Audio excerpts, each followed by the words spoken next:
If you didn't see my last video, the Italian citizenship law changed. And for a lot of people, they feel like that door has been closed on something they've been working on for years. And I've been reading your comments from people that were planning to people that were so close, and some people feeling like something was taken from them.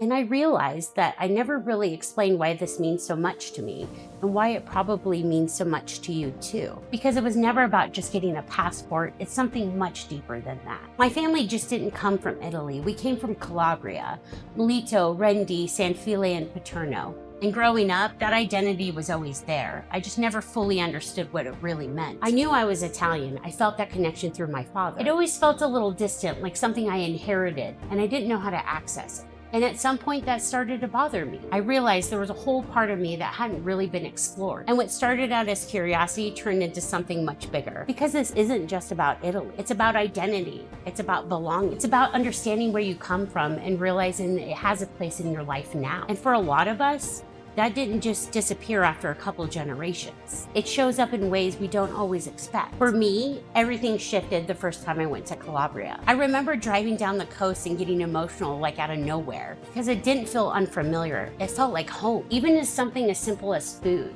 The first time I had fried sardines there, it instantly brought me back to my childhood from when my dad used to make them for me and all the countless dinners around the table with family. That's when it really clicked. This wasn't just about my family, but about where I could go and what kind of life could actually be possible. Because the more I started to look into it, I realized that living in Calabria was a lot more affordable than I thought, which is not something I could say about where I grew up. I grew up in Anaheim, California, and I went to the beach all the time as a child.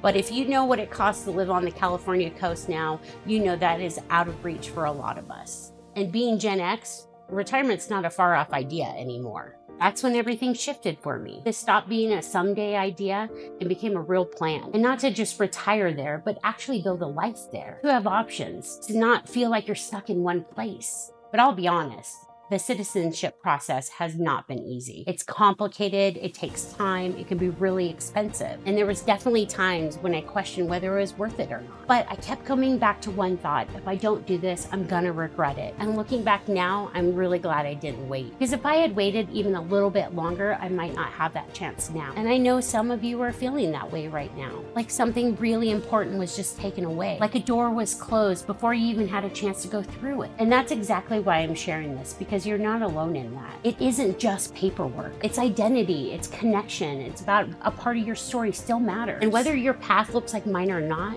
that connection doesn't just disappear. So this is just the beginning. I'm gonna keep sharing everything I'm learning about the process and about building a life in Italy and what it really looks like to actually try to build something there. And if you're on this journey too, and if this law has affected you in any way, tell me where you are right now, because a lot of us are trying to figure this out together. And if you wanna follow along, subscribe, because I'm sharing all of it. The good, the hard, and everything in between. And thanks again for watching Halfway to Italia.